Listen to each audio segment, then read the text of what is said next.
got so motherfucking design on right now. Bring it down, bring it down, bring it down. I got 3 old guys to Lagi anak-anak semua. Apa kabar? Ngantuk. Nah, kita ketemu lagi di mata pelajaran biologi, topik sistem pernapasan. Tapi sebelum itu mari kita berdoa kepada Tuhan kita. Berdoa dan doa. Berdoa dapat diakhiri. Nah, sebelum ke materi kita hari ini, mari saya presentasi dulu ya. Untuk hari ini siapa yang nggak datang? Intan, Bu. Eka. Intan kenapa Intan? Sakit, Bu. Kalau Eka kenapa? Sakit. Saluran. Oh, oke, baik. Berarti itu aja ya. Hari ini aku mau kita beri tes dulu nih. Apakah semua sudah belajar sebelumnya? Saya tetap mau ada tes ya di kelas ini. Semuanya bukunya boleh ditutup dulu. Linknya sudah saya kirimkan di grup tadi. Baik. Apakah susah, Bu? Mungkin dibuka dulu aja. 1 sampai 10 susah nggak, Bu? 9 sama maju.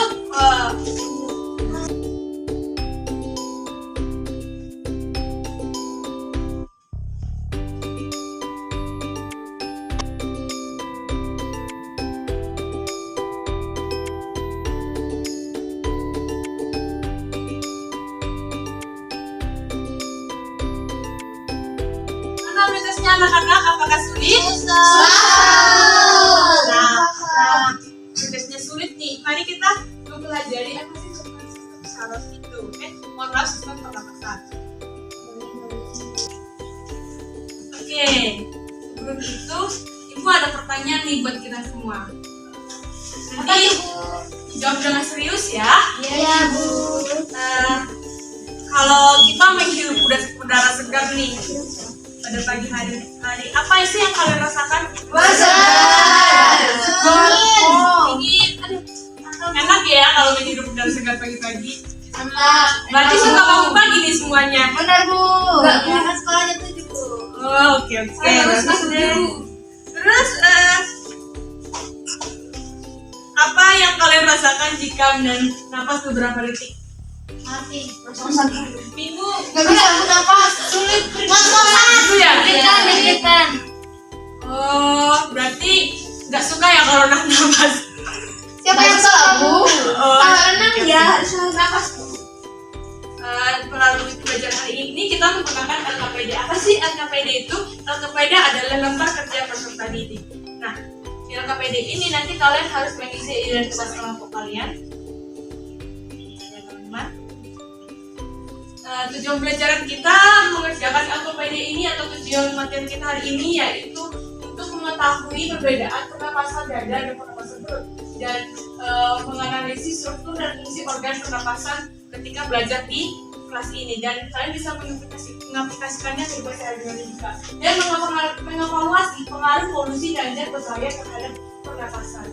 Petunjuk penggunaan ke LKPD ini yaitu duduklah dengan anggota kelompok masing-masing. Apakah ini sudah sesuai dengan kelompok yang diberikan tadi malam? Sudah. Oke, bagus. Terus kami cermati soal di bawah ini. LKPD ini sudah saya share di grup ya teman-teman. Masuk pertama yaitu stimulation atau stimulasi. Akseslah link di bawah ini, kemudian pelajari dan pahami video pelajaran dua ini dengan sistem. Kita tonton dulu aja ya video pelajarannya.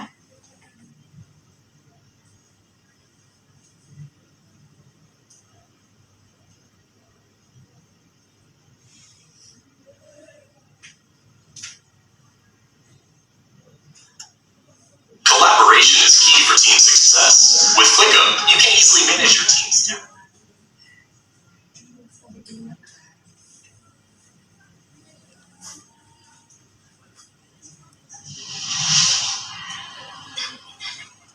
Manusia, hewan maupun tumbuhan, sebagai makhluk hidup, kita perlu oksigen untuk hidup.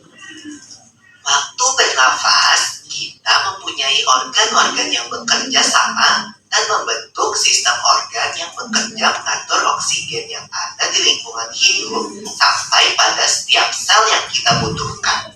Oksigen ini tidak tersedia di dalam tubuh makhluk hidup. Kita mendapatkan oksigen dari lingkungan sekitar kita. Bernafas artinya kegiatan menghirup atau memasukkan oksigen dari lingkungan hidup dan mengeluarkan karbon dioksida dan uap air melalui alat pernafasan kita. Kali ini kita akan mempelajari lebih lanjut tentang organ-organ pernafasan manusia.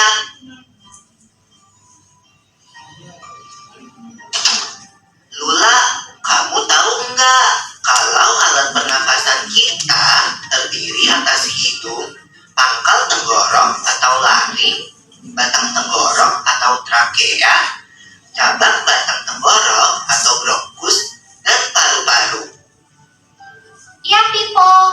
Melalui lubang hidung, udara mendapatkan jalan keluar dan masuk ke dalam tubuh kita. Tapi selain itu, udara juga dapat keluar masuk melalui mulut loh. Namun, jika kita bernafas menggunakan hidung, akan lebih baik loh, Pipo. Karena terdapat lendir dan rambut-rambut halus. Rambut-rambut halus ini berfungsi untuk menyaring udara yang mengandung debu, kotoran, dan kuman penyakit. Benar sekali, Lula. Selaput lendir berfungsi untuk mengatur suhu udara yang akan masuk ke paru-paru dan mengatur kelembapan udara agar sesuai dengan kelembapan tubuh. Hidung juga jalur yang langsung terhubung dengan alat pernafasan berikutnya, yaitu tenggorokan. Tenggorokan merupakan alat pernapasan manusia yang kedua.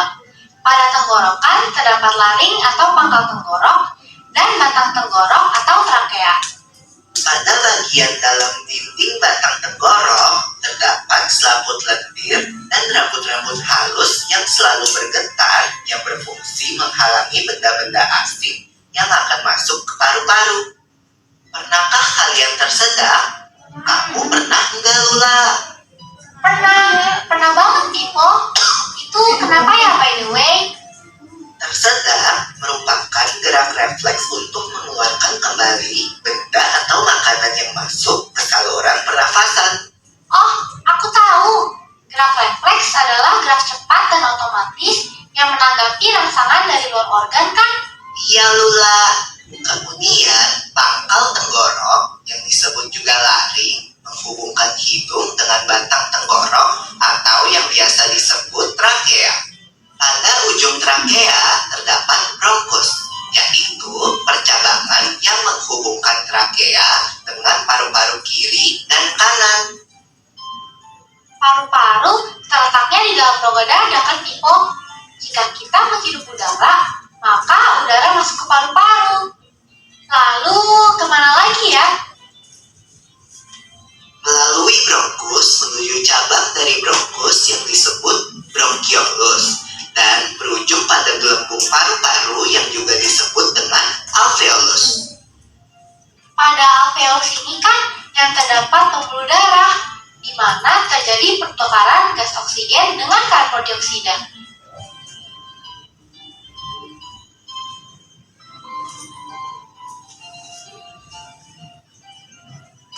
Well, Pipo, tahu gak kalau sistem pernapasan kita terdiri dari dua, kan? Yaitu sistem pernapasan dada yang umum kita lakukan dan juga sistem pernapasan perut. Jelasin dong, Pipo, apa sih perbedaan detailnya? Pernafasan dada terjadi karena gerakan tulang rusuk oleh otot-otot antar rusuk. Pengambilan udara terjadi saat otot antar rusuk berkontraksi atau mengerut, sehingga tulang rusuk terangkat ke atas, menyebabkan rongga dada dan paru-paru membesar. Oh begitu, berarti pengeluaran udara terjadi saat otot antar rusuk berelaksasi atau mengendur. Saat itu, tulang rusuk turun ke posisi semula, menyebabkan rongga dada dan paru-paru mengecil, kan? Ya, benar sekali. Lalu menurut kamu, bagaimana dengan pernapasan perut kita, Lula? Aku belum yakin banget sih, Pipo. Jelasin dong. Pernafasan perut terjadi karena gerakan otot diafragma, yaitu sekat yang membatasi antara rongga dada dan rongga perut. Pengambilan udara terjadi saat otot diafragma berkontraksi. Posisi diafragma mendatar menyebabkan rongga dada dan paru-paru membesar. Berarti pengeluaran udara terjadi saat otot diafragma berelaksasi. Posisi diafragma melengkung ke atas, lalu menyebabkan rongga dada dan paru-paru mengecil. You're right, Lola. Lalu, gimana kalau kita sesak nafas karena banyak asap? Itu akan kita bahas lagi dalam video selanjutnya.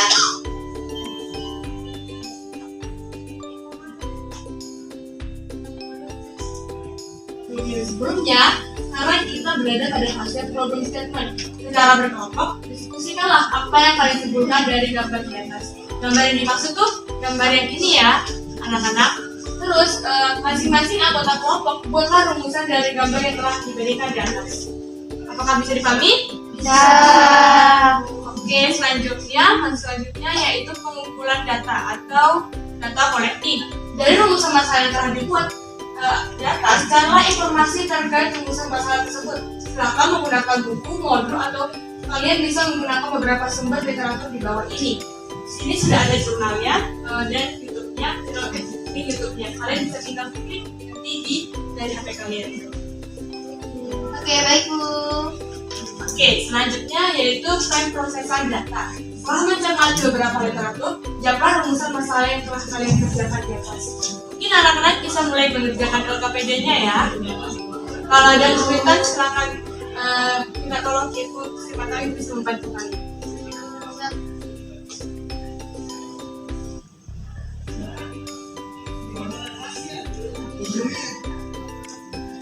Ada yang ditanyakan? Belum, ada Ibu. Ibu ingin bertanya. Oh iya, silakan Diana. Apakah pada rumusan masalah yang ini haruskan 3 atau boleh 1? Minimal 3 ya Diana. Oke Bu, terima kasih. Iya, Mau tanya sama-sama. lagi. Kenapa? Tapi kalau misalkan 3 masalah, apakah harus dibersih-bersih? Iya harusnya ya, nggak mungkin dong masalahnya 2 tapi solusinya cuma 1. Berarti yang dibersih-bersih nanti 3 masalah. Iya. 3 solusi. Iya betul. Selamat mengerjakan.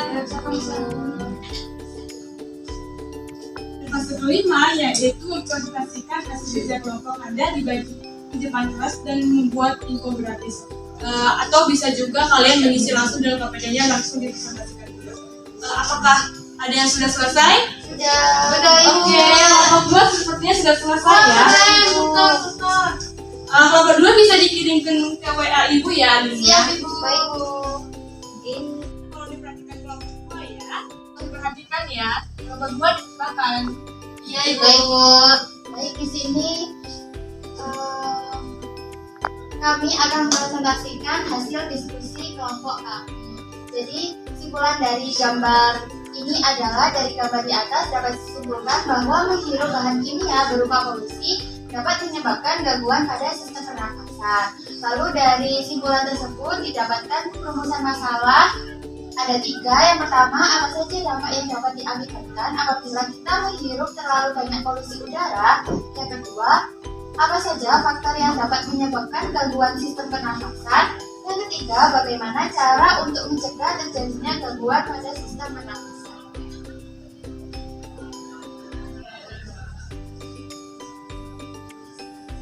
Nah, setelah mendapatkan rumusan masalah yang tadi, itu kami bersama menjawab rumusan masalah tersebut. Ini ada pertama, polusi udara dapat menyebabkan gangguan pernapasan dan kesulitan bernapas. Juga dapat meningkatkan risiko pengembangan penyakit pernapasan lainnya. Yang kedua, faktor yang dapat menyebabkan gangguan sistem pernapasan antara lain faktor fisik, penyakit bawaan, polusi udara, dan rokok. Yang ketiga, cara mencegah terjadinya gangguan pada sistem pernapasan antara lain cuci tangan rutin dengan menggunakan sabun dan air mengalir serta menghindari kontak dengan orang sakit, jalani vaksinasi pneumonia, jangan rokok, dan hindari paparan polusi udara. Baik, anak-anak berikan tepuk tangan untuk kelompok 2. Mari silakan duduk kembali ya. Terima kasih, Bu. Teman-teman, untuk anak-anak yang lain, kelompok-kelompok yang lain harus tetap mengirimkan hasil diskusinya ke WA Ibu ya. Saya siap. Oke, untuk materi penguatan dari Ibu yaitu akan kami sampaikan hari ini juga yang berjudul sistem pernapasan. Pengertian dari sistem pernapasan. Sistem pernapasan adalah sistem biologis yang terdiri dari organ dan struktur lain yang digunakan untuk pertukaran gas pada makhluk hidup. Fungsi dari sistem pernapasan manusia meliputi pengambilan oksigen dan pelepasan karbon dioksida serta penggunaan energi yang ada di dalam tubuh. Selain untuk bernapas, sistem pernapasan manusia juga memiliki fungsi untuk membuat suara. Yang pertama yaitu pernapasan dada. Pernapasan dada dilakukan dengan bantuan otot antar pernapasan tulang rusuk atau interkostal yang berkontraksi dan berelaksasi untuk mengembang dan mengembuskan rongga dada. Saat menarik nafas, otot interkostal berkontraksi, rongga pada mengembang dan paru-paru mengembang untuk menarik udara. Saat menghembuskan nafas, otot interkostal berelaksasi, rongga dada mengecil dan paru-paru mengecil untuk mengeluarkan karbon dioksida. Selanjutnya yaitu pernapasan perut. Pernapasan perut dilakukan dengan bantuan otot diafragma yang berkontraksi dan berelaksasi untuk mengembang dan menipiskan rongga perut. Selanjutnya yaitu kelainan dan gangguan pada sistem pernapasan. Kelainan atau gangguan pada struktur dan organ dapat menyebabkan gangguan pada fungsi sistem organ. Gangguan pada sistem pernapasan dapat menyebabkan penyakit seperti pneumonia, paru-paru basah, dan kanker paru-paru. Gangguan pada sistem sirkulasi dapat juga menyebabkan penyakit seperti kardiovaskular.